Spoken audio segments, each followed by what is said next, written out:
Hoobie-doo, it's everyone's favorite boomer and vintage lens enthusiast, and today we're going to look at the MAMAIYA SEKOR 1:1.4 55 millimeters, all metal construction. Does it say made in Japan? Somewhere else it's made in Japan. M42 mount.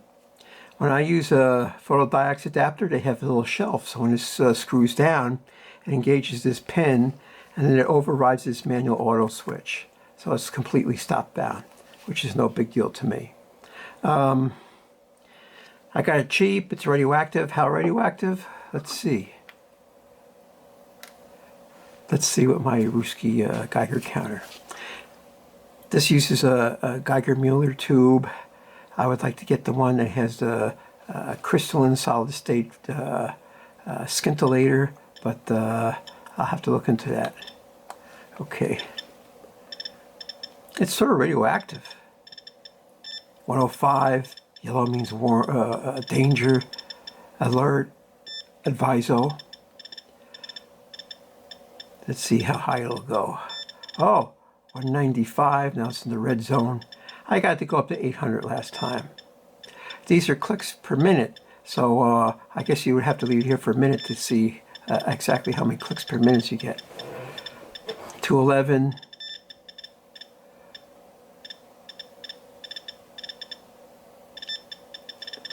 Well, trust me, it went up to 800.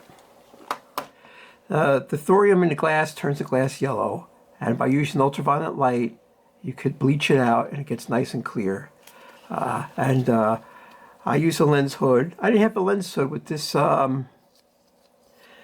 thread diameter, so I just taped one on with some. I MacGyvered it using electrical tape, and it worked pretty good. And I went to GLEN Rock today. It was Sunday, and it was sort of rainy, although it was warm. It was like almost 50 degrees, and but it was raining at a goodly clip, and I used an umbrella. And even with the umbrella, everything got like dew drops on it. And so I dried it off, and what I did, I put it in front of a HEPA filter fan to help dry it out. So it looks like it survived. And the Nikon Z50 is not waterproof like the Z6 is, so that got damp too. So we'll have to see what the long-term damage to that is, if any. So this is the last in the wild photo shoot of the f1.4 series. This one being the cheapest out of the lot and the least known name. I did Nikon, Canon, Pentax, and two flavors, which is the Pentax A K mount and the M42 screw mount. And it wasn't even Pentax, it was a Super Takamura Asai optical company, like the predecessor to Pentax. So this was the cheapest out of all of them. And I just wanted to see, you know, I'm studying f1.4 lenses, and I'm doing similar subjects. And a real world, if you want to go out and take a picture using this lens, not some laboratory setup, but real world. It's freezing cold out, your hands are cold, you're trying to focus this thing and operate your camera, and so these are the results you get. Or at the park, stop down. I noticed at F8 they're all identical. Absolutely identical, they're all fine performers. Some have more flare than others. This was a flare beast, even with the shield lens hood. Then came the Super Takamura, that had some heavy duty flare. And then I think the Canon, but with the lens hood, it behaved itself really good. So that's how that fell out. So, like I said, I went to GLEN Rock. It was Christmas time. They had some lights out, garland decoration stuff, and I wanted to see what stores went out of business and what stores are in business. And, you know, it's at night, and in the rain in the street, it's all reflections and everything. I actually got a couple of good shots. And this combination is night vision. Out of 1.4 ISO 1000, I was still getting shutter speeds like 300th of a second. The camera was picking that. It was in that mode. I was in the aperture priority mode where I set an aperture in the camera. Oh, there's no connection, but this, whatever light it's getting, it picks a shutter speed for it. So it worked out pretty good. What I'm going to do next, I'm going to take some pictures of using this lens in my driveway of my car and a retaining wall at f1.4, f2, f2.8, and f4. And then I'm using the Pentax A f1.4. I'm doing the same thing. And I just want to see, compare. I'm going to do a side-by-side. Like a little laboratory test. I'm against laboratory tests because they mean nothing in the real world. I mean, if you take a bunch of pictures at the park or at some town, and then, you know, you present them and say, well, these are acceptable and these are really good. And then you could decide, is this lens really worth it? And that's what I did. So this is the MAMAIYA, Auto MAMAIYA SEKOR, 1 to 1.4, 55 millimeter. So let's jump right into the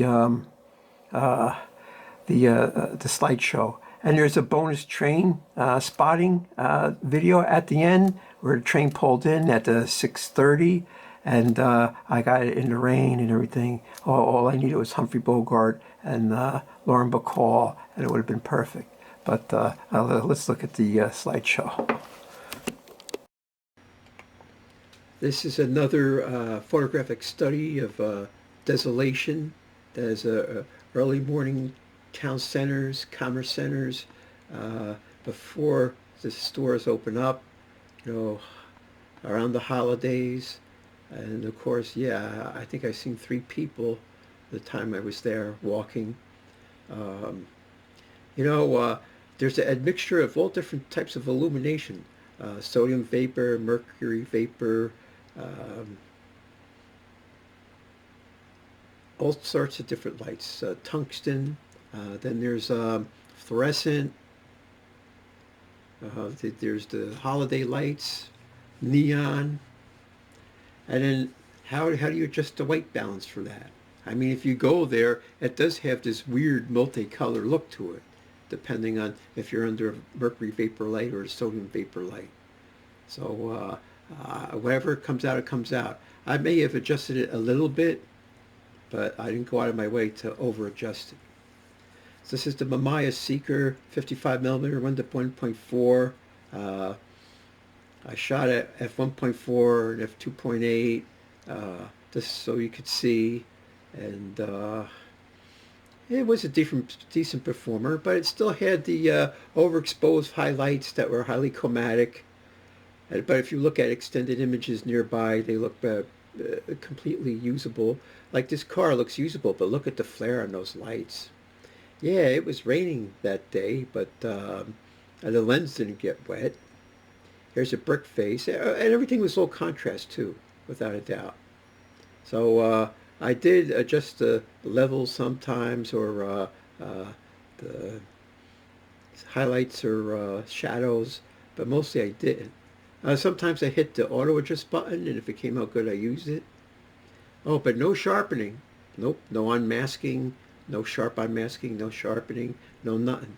See, I exposed for these lights, and look at how good they came out. They came out much better than if they were overexposed. Like, see this tree, this pole on the right, how chromatic and flary they look. So, you know, but then you look at the sign and the shingles, they look well defined, although low contrast. This thing was practically dark to your eye. It looked dark. So I adjusted it to make it so you could see there was some sort of weird bug on that window. Here's the Bank of America, and the bricks look really good. Yeah, there's the bricks. They look really good. So I don't know what to say. F1.4 is some sort of weird magical aperture with shallow depth of field. Here's the train station. Yeah, there's a little bit of fog there.